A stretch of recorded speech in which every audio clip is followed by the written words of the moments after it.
Samantala, sinabi ni Baguio City Mayor Benjamin Magalong na mahalagang masuring mabuti ang mga ipinahayag ng mag-asawang Diskaya sa kanilang pagharap sa Senado kahapon.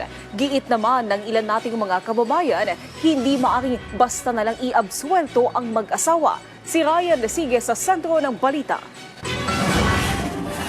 Bagamat naniniwala si Baguio City Mayor Benjamin Magalong na walang halong paglilinlang o pagsisinungaling ang mga naging pagbubunyag ng mag-asawang Sara at Curly Diskaya kahapon sa Senado, mahalaga pa rin daw na suriing mabuti ang mga naging pahayag ng mag-asawa tungkol sa mga pinangalan ng ilang kinatawan ng Kongreso at DPWH officials na umano'y sangkot sa manumalyang flood control projects. Siguro kailangan evaluate mabuti at i-validate yung mga allegations niya. Pero marami ako naniniwala ako na maraming katotohanan doon. Para naman sa iba pang kontratista na dumalo sa pagdinig ng Senate Blue Ribbon Committee na nagsabi umano na wala silang ibinigay na porsyento sa mga iba pang mambabatas, tingin ni Magalong hindi sila nagsasabi ng totoo. Ayan mga nagsisinungaling.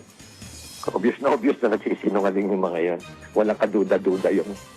At kung titignan mo, walang reputasyon yung mga yan. Kahapon, matinding akusasyon ang ipinukol ni Curly sa ilang kongresista at opisyal ng gobyerno. Isa-isang pinangalanan ang ilang opisyal na nanghihingi umano ng porsyento na hindi bababa sa 10 hanggang 25% sa mga proyekto. Naniniwala si Magalong na posible pang madagdagan ang mga madadawit sa anomalya. Marami pa.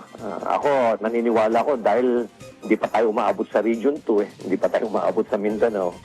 Hindi pa tayo dumaabot sa ibang lugar dyan sa Visayas. Iba-ibang mga kontraktor pa yan ayaw magsalita.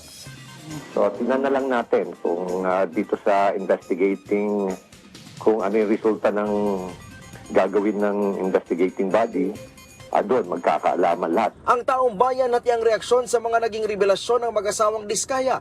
Bagamat may mga naniniwala, meron ding nagsasabi na kailangang suriin muna ang mga impormasyon na ikinanta ng mag-asawa. Sa panahon daw kasi ngayon, mahirap nang paniwalaan kung sino ang nagsasabi ng totoo at hindi.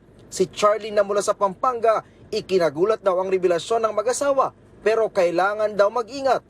Siguro, hindi po ganun ko 100% kasi lalo na ngayon hindi po agad dapat maniwala kung hindi wala pong napapatunayan. Ganito din ang pananaw ng sidewalk vendor na si Daisy at Jeline. Giit nila, minsan nang naging sinungaling ang mag-asawa, kung kaya hindi malayo na nililigaw lang din nila ang taong bayan. Masama din daw ang kanilang loob sa mga politiko na sinasabing dawit sa manumalyang flood control project.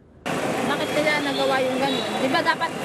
Di ba ang pangako nila sa tao, tutulungan nila. Bakit ngayon hindi nila magawang tulungan? Diba? Para kay Jeline, Daisy at iba pang biktima ng malawakang pagbaha, hindi dapat maabsuelto ang mag-asawang Diskaya dahil lamang ikinanta nila ang ilang politiko na umano'y kumita na ng milyon-milyon mula sa pera ng bayan. Hirit nila, dapat makulong at ibalik ang perang ninakaw. Approve din sa kanila ang naging hakbang ni Pangulong Ferdinand R. Marcos Jr. matapos ipag-utos nito ang investigasyon sa issue ng flood control. Kasi yun